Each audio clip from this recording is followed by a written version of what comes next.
অমুসলিমদের ক্ষেত্রে প্রথমে তাদেরকে এটা বোঝানো লাগবে যে তারা যে ঈশ্বর উপাসনা করে সে সত্যিকার ঈশ্বর নয়। এখানে আমার কাজের অর্ধেকটাও হয়ে গেছে। সেই নাস্তিক মেনে নিয়েছে কোনো উপাস্য নেই। তাহলে এখন আমাকে যেটা করতে হবে, আমাকে আল্লাহ তাআলার অস্তিত্ব প্রমাণ করতে হবে, তাহলে হয়ে যাবে। সেটা আমি করবো ইনশাআল্লাহ। বেশিরভাগ নাস্তিক তারা ভাবে যে বিজ্ঞান হলো সবার উপর। বর্তমানে সময়টা বিজ্ঞান আর প্রযুক্তির যুগ। তারা ভাবে যে বিজ্ঞানই সবার উপরে।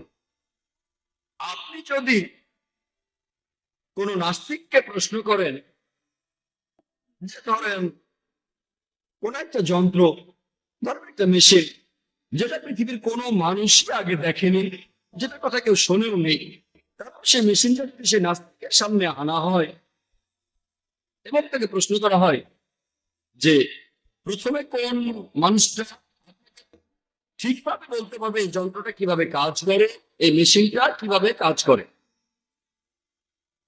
সেই নাস্তিক তখন বলবে মেশিনটা স্রষ্টা বলতে পারবে। কেউ বলবে উৎপাদনকারী, কেউ বলবে প্রস্তুতকারী, কেউ হয়তো বলবে আবিষ্কারক, কেউ বলবে নির্মাতা। যাই বলুক, উত্তরটা এমনই হবে একটা, হয় স্রষ্টা, উৎপাদনকারী, প্রস্তুতকারী, অথবা বলবে আবিষ্কারক। উত্তরটা এরকম একটা হবে। এখন উত্তরটা কি হোক সেটা মাথার ভেতরে আপনি রেখে দেন। তারপর প্রশ্ন করেন যে আমাদের এই বিশ্বজগৎ কিভাবে সৃষ্টি হলো। সে আপনাকে বলবে যে প্রথমে বিশ্বজগৎ ছিল একটা বিন্দু, পরবর্তীতে সব উপাদানগুলো আলাদা হয়ে যায়, এটাই বিগ ব্যাং। এখান থেকে সৃষ্টি হয়েছে গ্যালাক্সি, নক্ষত্র, সূর্য, বিভিন্ন গ্রহ, আর সৃষ্টি হয়েছে পৃথিবী। এটাকে বিজ্ঞানীরা বলে বিগ ব্যাং। সেই নাস্তিককে প্রশ্ন করেন যে মানুষ কবে প্রথম এই বিগ ব্যাং সম্পর্কে জানতে পেরেছে। সে আপনাকে বলবে আমরা জেনেছি কিছুদিন আগে, 30 বছর আগে, 40 বছর আগে। আমি তাকে বলবো যে বিশ্বজগৎ সৃষ্টি হওয়ার সম্পর্কে এই তথ্যটা পবিত্র কোরআনে খুব সংক্ষেপে বলা হয়েছে এখন থেকে 1400 বছর আগে। পবিত্র কোরআনে সূরা আনবিয়ার 30 নম্বর আয়াতে উল্লেখ করা হয়েছে কাফারু, অবিশ্বাসী ভেবে দেখে না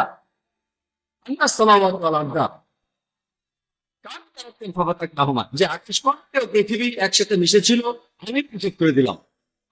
বিজ্ঞানের কথা বলছে সেটা পবিত্র কোরআন এখন থেকে 1400 বছর আগেই বলেছে। এই কথা কোরআনে কে বলতে পারে? সে নাস্তিক বলবে করবেন না, বলে যান আমাদের পৃথিবীর আকার কি। সে নাস্তিক বলবে যে আগেকার দিনে মানুষ ভাবতো যে আমাদের এই পৃথিবী একেবারে সমতল। এরপর 1557 সালে স্যার ফ্রান্সিস ড্রেক জাহাজে করে পুরো পৃথিবী ঘুরে এসে প্রমাণ করলেন যে পৃথিবী বর্তুলাকার। বিজ্ঞান যেটা জানতে পেরেছে 1557 সালে, সেটা পবিত্র কোরআন 1400 বছর আগেই বলেছে। সূরা নাজিয়াতের 30 নম্বর আয়াতে উল্লেখ করা হয়েছে, সেখানে বলা হয়েছে এবং পৃথিবীকে আমি বানিয়েছি ডিমের আকৃতির মতো। আরবি শব্দ দাহাহা এর একটা অর্থ হলো বিস্তীর্ণ অথবা বিস্তৃত করা। আরেকটা অর্থ যেটা এসেছে আরবি শব্দ দুইয়া থেকে, যার অর্থ হলো ডিম। আমরা জানি যে আমাদের এই পৃথিবী এটা একেবারে বলের মতো গোলাকৃতির না, এটার উপরে আর নিচে চাপা এবং দুপাশ প্রসারিত। আমাদের পৃথিবী আসলে বর্তুলাকার। এই আরবি শব্দ দাহাহা এটাকে সাধারণ ডিম বোঝাচ্ছে না, এখানে বিশেষভাবে বলা হচ্ছে উট পাখির ডিমের কথা। আর আপনারা যদি কোনো উট পাখির ডিম দেখেন, এই ডিমটাও আসলে বর্তুলাকার। 1400 বছর আগে এটা কে বলতে পারেন যে আমাদের এই পৃথিবী আসলে বর্তুলাকার? সেই নাস্তিক বলতে পারে আপনাদের নবী মুহাম্মদ সাল্লাল্লাহু আলাইহি সাল্লাম খুব বুদ্ধিমান ছিলেন।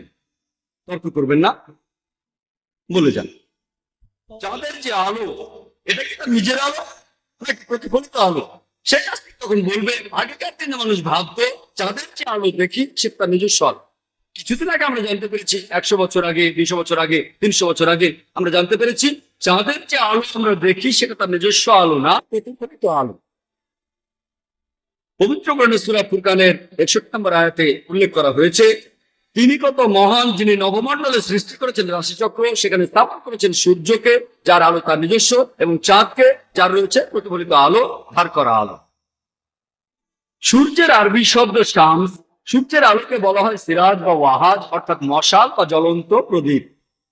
পবিত্র কোরআনের চাঁদের আরবি শব্দটা হলো কামার, আর চাঁদের আলোকে বলা হয় মুনির বা নূর, যার অর্থ ধার করা আলো বা প্রতিফলিত আলো। কোরআনের কোথাও বলা হয়নি যে চাঁদের আলো আর নিজস্ব আলো।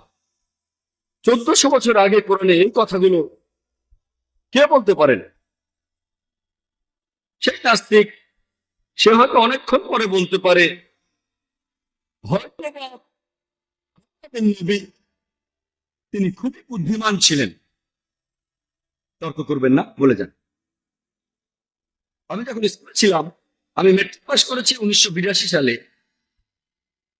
তখন বিজ্ঞান আর ভূগোলের বইতে পড়েছিলাম যে সূর্য প্রদক্ষিণ করে, কিন্তু নিজের অক্ষের চারপাশে ঘোরে না।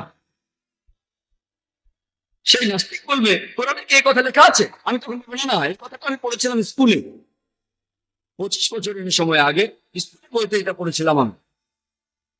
কিন্তু পবিত্র কোরআন এখানে বলছে, সূরা আম্বিয়ার 33 নম্বর আয়াতে উল্লেখ করা হয়েছে, ওয়াল্লাযী খালাকাল লাইলা ওয়ান নাহারা, আল্লাহ সৃষ্টি করেছেন রাত এবং দিন, ওয়া শামসা ওয়াল কামার, সূর্য এবং চাঁদ, ফি ফালাকি ইয়াসবাহুন, এবং তারা প্রত্যেকে নিজ নিজ কক্ষপথে বিচরণ করে। এখানে আরবি শব্দ ইয়াসবাহুন এর অর্থ কক্ষপথে ঘুরে বেড়ানো, অর্থাৎ সূর্য প্রদক্ষিণ করা ছাড়াও নিজ অক্ষের চারপাশেও ঘুরে বেড়ানো। আর বিজ্ঞান এখন আমাদের বলে নিজ অক্ষের চারপাশে ঘুরতে সূর্যের আনুমানিক 25 দিন লাগে। পবিত্র কোরআনে 1400 বছর আগে এই কথাগুলো কে বলতে পারেন? হয়েছে যে আমি এই আকাশকে বানিয়েছি মহা সম্প্রসারণশীল, বিশ্বজগৎ সম্প্রসারণশীল। আরবি শব্দ মুসলিম, এর অর্থ সম্প্রসারিত বিশ্বজগৎ, ক্রমবর্ধমান বিশ্বজগৎ। ইসলাম ধর্মের অনেক সমালোচক হয়তো বলবেন এটা কোনো বিশাল ব্যাপার না যে ইসলাম জ্যোতির্বিদ্যা নিয়ে কথা বলছে, কারণ সে সময় আরবরা জ্যোতির্বিদ্যায় খুব উন্নত ছিল। আমিও তাদের সঙ্গে একমত যে আরবরা জ্যোতির্বিদ্যায় খুব উন্নত ছিল। তবে তাদের মনে করিয়ে দেই, পবিত্র কোরআন নাজিল হওয়ার কয়েকশো বছর পরে আরবরা জ্যোতির্বিদ্যায় উন্নত হয়েছিল। তাহলে কোরআন থেকে আরবরা জ্যোতির্বিদ্যা সম্পর্কে জেনেছিল, এর উল্টোটা হয়। এরপর হাইড্রোলজির ক্ষেত্রে তাকে প্রশ্ন করেন যে মানুষ পানিচক্র সম্পর্কে কবে জেনেছে? সে আপনাকে বলবে যে স্যার বার্নার্ড প্যালিসি 1580 সালে ইতিহাসে প্রথমবারের মতো পানিচক্রের বর্ণনা দেন। সমুদ্র হতে পানি বাষ্প হয়ে উড়ে যায়, তারপর সেটা মেঘ হয়, সেই মেঘ আকাশে ঘুরে বেড়ায়, তারপর বৃষ্টিপাত, এইভাবেই পানিচক্র চলতে থাকে। এই পানিচক্র পবিত্র কোরআনে এই সম্পর্কে বিস্তারিত বলা হয়েছে 1400 বছর আগে। পবিত্র কোরআন আমাদের বলবে পানি বাষ্প হয়ে উঠে যায়, তারপর মেঘ হয়, সেই মেঘ জড়ো লেগে আকাশে ঘুরে বেড়ায়, তারপর বৃষ্টিপাত, এভাবে পানিচক্র চলতে থাকে। পবিত্র কোরআন হাইড্রোলজি আর পানিচক্র সম্পর্কে বিস্তারিত বলেছে অনেক আয়াতেই। সূরা জুমারের 21 নম্বর আয়াতে উল্লেখ করা হয়েছে, সূরা রুমের 24 নম্বর আয়াতে উল্লেখ করা হয়েছে, সূরা মুমিনুনের 18 নম্বর আয়াতে উল্লেখ করা হয়েছে, সূরা হিজরের 22 নম্বর আয়াতে উল্লেখ করা হয়েছে, সূরা নূরের 43 নম্বর আয়াতে উল্লেখ করা হয়েছে, সূরা রুমের 48 নম্বর আয়াতে উল্লেখ করা হয়েছে, সূরা আরাফের 57 নম্বর আয়াতে উল্লেখ করা হয়েছে, সূরা রাদের 17 নম্বর আয়াতে উল্লেখ করা হয়েছে, সূরা ফুরকানের 48 49 নম্বর আয়াতে উল্লেখ করা হয়েছে, সূরা ফাতিরের 9 নম্বর আয়াতে উল্লেখ করা হয়েছে, সূরা ইয়াসিনের 34 নম্বর আয়াতে উল্লেখ করা হয়েছে, সূরা জাসিয়ার 5 নম্বর আয়াতে উল্লেখ করা হয়েছে, সূরা কাফের 9 ও 10 নম্বর আয়াতে উল্লেখ করা হয়েছে, সূরা ওয়াকিয়ার 68 থেকে 70 নম্বর আয়াতে উল্লেখ করা হয়েছে, সূরা মুলকের 30 নম্বর আয়াতে উল্লেখ করা হয়েছে, সূরা তারিকের 11 নম্বর আয়াতে উল্লেখ করা হয়েছে।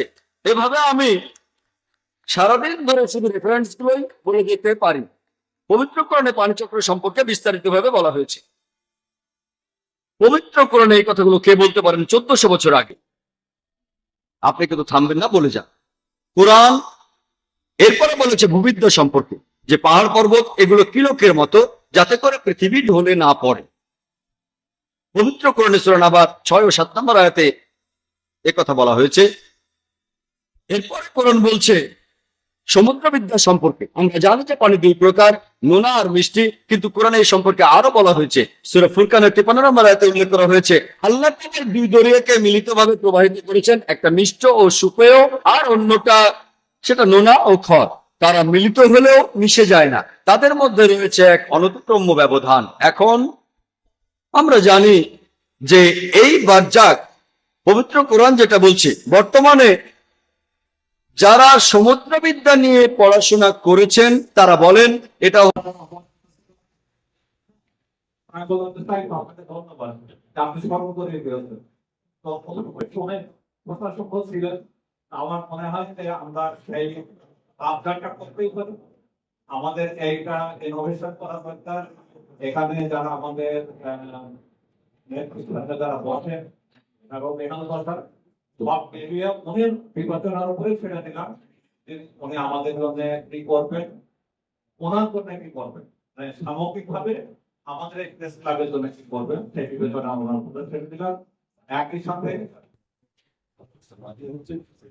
একই সাথে আমাদের তার যে চুয়াডাঙ্গা জেলা পরিষদের উন্নয়নের পক্ষে আমাদের সকল সদস্যের যার যে ভাবনায় আছে আপনারা পরামর্শ দেবেন আমরা এবং জেলাটাকে সামগ্রিকভাবে এগিয়ে নিয়ে যাওয়ার ক্ষেত্রে আমরা একসাথে কাজ করব যদি ভুল ঠিক পরামর্শ থেকে থাকে সেটাও আপনারা করবেন এবং সেটা যদি সমালোচনার পক্ষে হয় শুধরানোর পক্ষে হয় আমার মনে হয় সেইটাই সবচেয়ে ভালো হবে সেটা আমরা ঘরেও বলতে পারি কানেও বলতে পারি সবকিছুতে লিখে বা প্রকাশ্যে বলতে হবে এমন না তো সব মিলিয়ে আমাদের মানুষ আমাদের সাথে থাক একসাথে চলি চুয়াডাঙ্গার উন্নয়ন করি ভবিষ্যতের চুয়াডাঙ্গাকে আমরা যেন একটু সমৃদ্ধ জেলা হিসেবে গড়ে তুলতে পারি সেই ক্ষেত্রে আমরা সবাই একসাথে কাজ করবো এই প্রত্যাশাটাকে আজকে প্রেস ক্লাবে এসে আমাদের সাথে যে সময় দিয়েছে দীর্ঘ সময়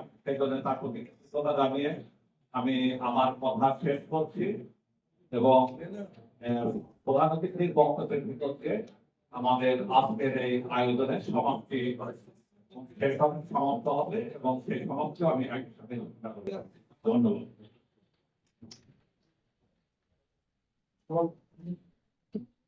সভাপতি সভাপতির মতন বলেছেন কিন্তু আজকেও যিনি সাংবাদিক অতিথি উনি একই সঙ্গে দুইটা চরিত্র আছে তার লেখক ধরে একটা হচ্ছে যে উনি যদি সদস্য হিসাবে সাংবাদিক অতিথির কাছে কি চান যেটা সভাপতি এড়িয়ে গেছে সেটাও বলবে কি করবে সেই ঘোষণাটা দিতে পরে আসছেন আমাদের সাংবাদিক অতিথি আমাদের প্রিয়জন শরীফুদ্দৌলা শরীফ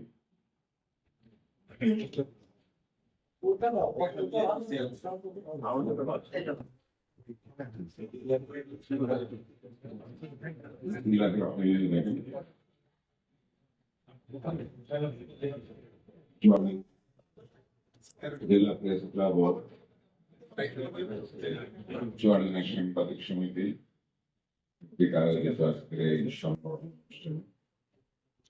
সম্মানিত সভাপতি চুয়াডাঙ্গা জেলা প্রেস ক্লাবের সভাপতি প্রেস ক্লাব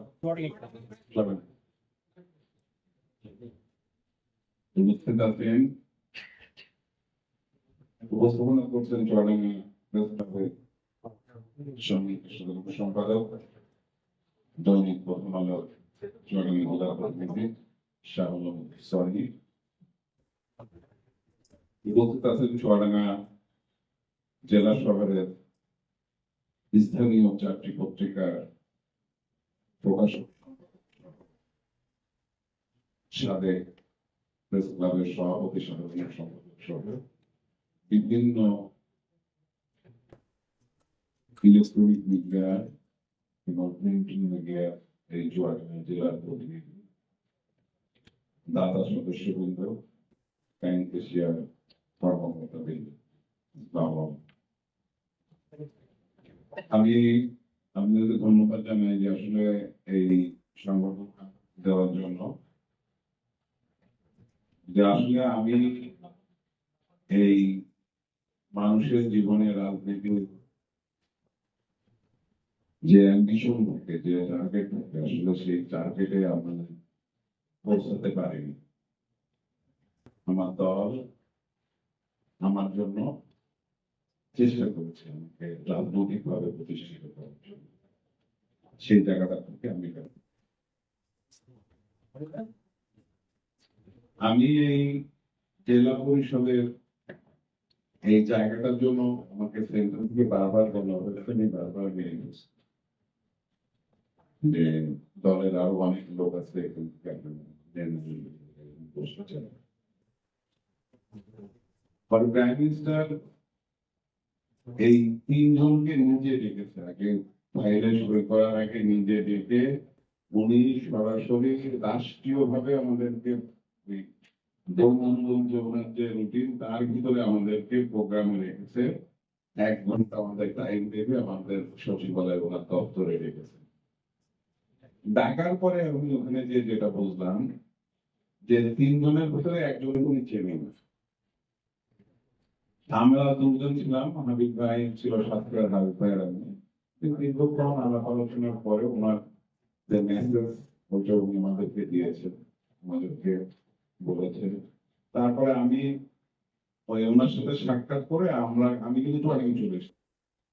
আবার ওই দিন রাত 12টার সময় ইসলামের মন্ত্রণালয়ের প্রতিনিধি মহোদয় ফোন করেছে যে যে তুমি প্রাইম মিনিস্টারের সাথে সাক্ষাৎ দিয়ে টুয়ার্ডিং এ যে যোগদান করলে আবার প্রতিদিন রাত 12টার পরে আমি আবার ঢাকায় গেছি। তারপরে দিন আবার সচিবালয়ে যোগদান করে মন্ত্রী মহোদয়দের ব্রিফিং ছিল, সেই ব্রিফিং শেষ করে যোগদান করে তারপরে চলে এসেছি।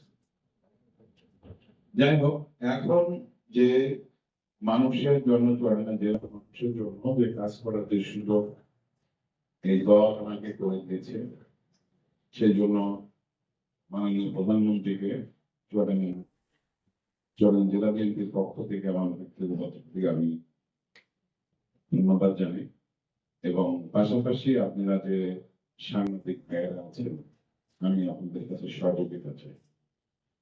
সহযোগিতা আজকে আমরা সবাই সবার ভুল করতে পারি, কিন্তু যে জায়গাটায় এই দায়িত্ব আমি পেয়েছি আপনাদের সহযোগিতা ছাড়া এই জায়গা থেকে চুয়াডাঙ্গার জন্য কাজ করা কখনোই সম্ভব।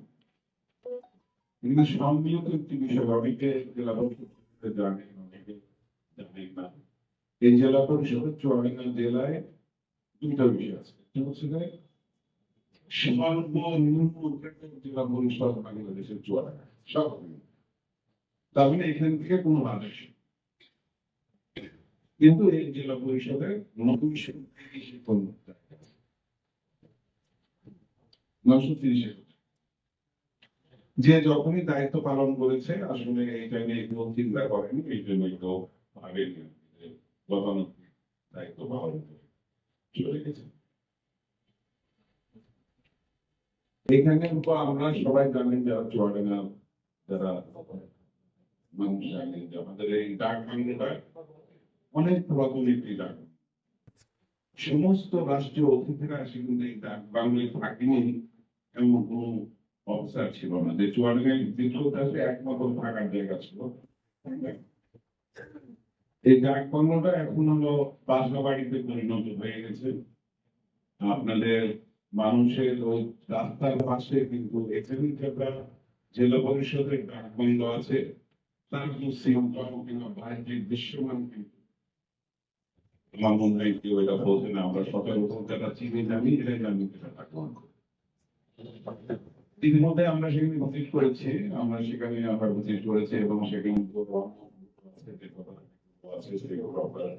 ডেভেলপমেন্ট করার জন্য আমরা চেষ্টা করছি। ইতিমধ্যে দৃশ্যমান জেলা পরিষদের জায়গা রাস্তার পাশে যে জায়গাগুলো পড়ে আছে সেইগুলো আমরা নিয়ে মার্কেট করে দেওয়ার জন্য আমরা উদ্যোগ হচ্ছে। দৃশ্যমান আপনার 2-3 মাসের ভিতরেই দেখবেন যে আমাদের মিনিমাম 500 মানুষের কর্মসংস্থান হয়েছে, 500 মানুষের ব্যবসা করার সুযোগ পাবে।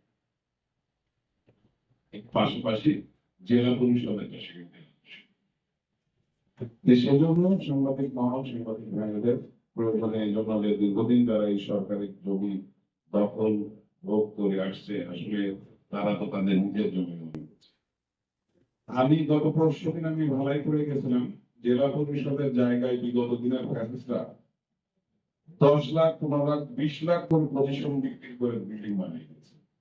জেলা পরিষদের কাছে কোনো লিস্ট নেই, জেলা পরিষদ জানে না, জেলা পরিষদ এইসবের কোনো দায়িত্ব নিতে চায় না। কিন্তু সেখানে কংক্রিট বিল্ডিং তৈরি হয়ে গেছে, ওখানে বলছে আওয়ামী লীগের ফ্যাসিস্টরা ওই পজিশন বিক্রি করছে 15 লাখ দিয়ে, 20 লাখ দিয়ে, 25 লাখ দিয়ে পজিশন।